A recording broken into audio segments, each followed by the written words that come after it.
પ્રસ્તુત છે પ્રાસંગિક. વિષય છે રાષ્ટ્રીય પોષણ માસની ઉજવણી. સંપાદન અને પઠન છે અશરફ નથવાણીનું.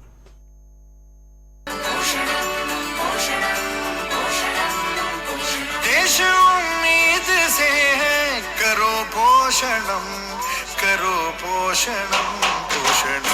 કચ્છ સહિત સમગ્ર દેશમાં રાષ્ટ્રીય પોષણ માસનો પ્રારંભ થયો છે.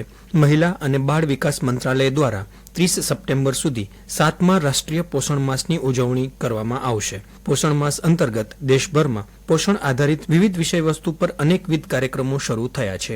આ વર્ષનો ઉદ્દેશ્ય દેશમાં કુપોષણને નિર્મૂળ કરવાનો છે અને ગર્ભવતી મહિલાઓ, કિશોરીઓ તેમજ 6 વર્ષ સુધીના બાળકો માટે પોષણના મહત્વને સમજાવવાનો છે. આ વર્ષે રાષ્ટ્રીય પોષણ માસની વિષયવસ્તુ તમામ માટે પૌષ્ટિક આહાર છે. આ અભિયાનમાં આંગણવાડીઓને સક્ષમ બનાવવાનું લક્ષ્ય પણ રાખવામાં આવ્યું છે. ઉલ્લેખનીય છે કે સ્વસ્થ ભારતના નિર્માણની દિશામાં દેશની મહિલાઓ અને બાળકોમાં પોષણને સુનિશ્ચિત કરવા માટે કેન્દ્ર સરકારના મહિલા અને બાળ વિકાસ મંત્રાલય દ્વારા વર્ષ 2017-18થી રાષ્ટ્રીય પોષણ માસની ઉજવણી કરવામાં આવે છે. 7મા તબક્કાના આ પોષણ માહની ઉજવણીમાં દેશમાંથી કુપોષણ નાબૂદ કરવા માટે એનિમિયા અંગે જાગૃતિ, પોષણ બી પઢાઈ બી, ટેકનોલોજીના ઉપયોગથી સુશાસન અને પૂરક આહાર પર ભાર મૂકવામાં આવી રહ્યું છે.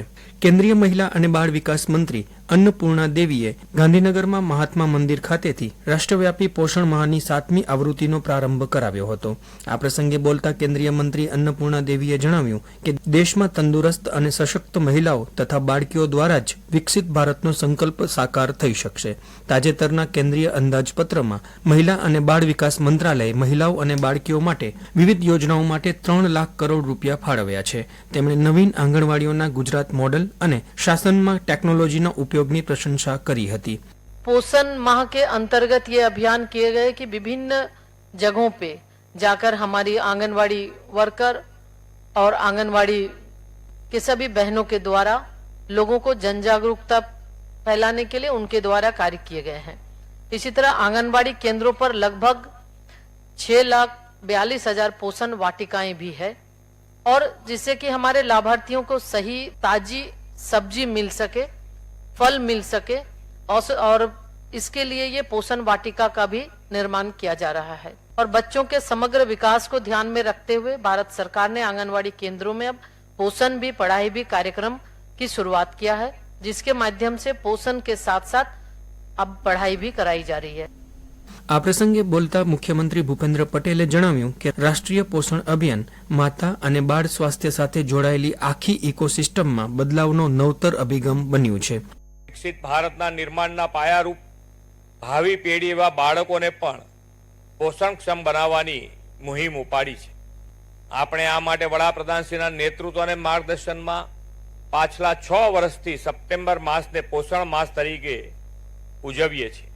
આજે 7મા તબક્કાના પોષણ માહનો રાષ્ટ્રવ્યાપી પ્રારંભ આદરણીય વડાપ્રધાનશ્રીની જન્મભૂમિ ગુજરાતથી થઈ રહ્યો છે તે આપણા માટે ગૌરવની વાત છે.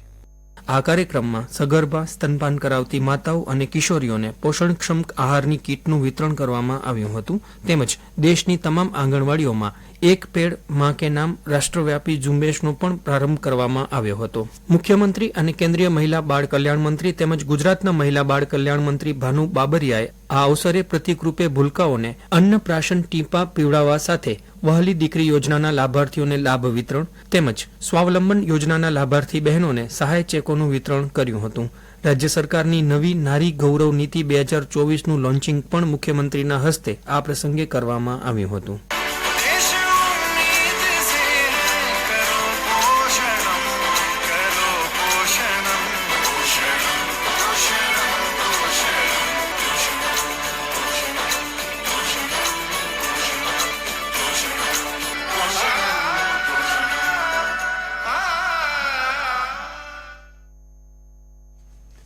રાષ્ટ્રીય પોષણ માસની ઉજવણી વિશે પ્રાસંગિક આપે સાંભળ્યું. સંપાદન અને પઠન હતું અશરફ નથવાણીનું.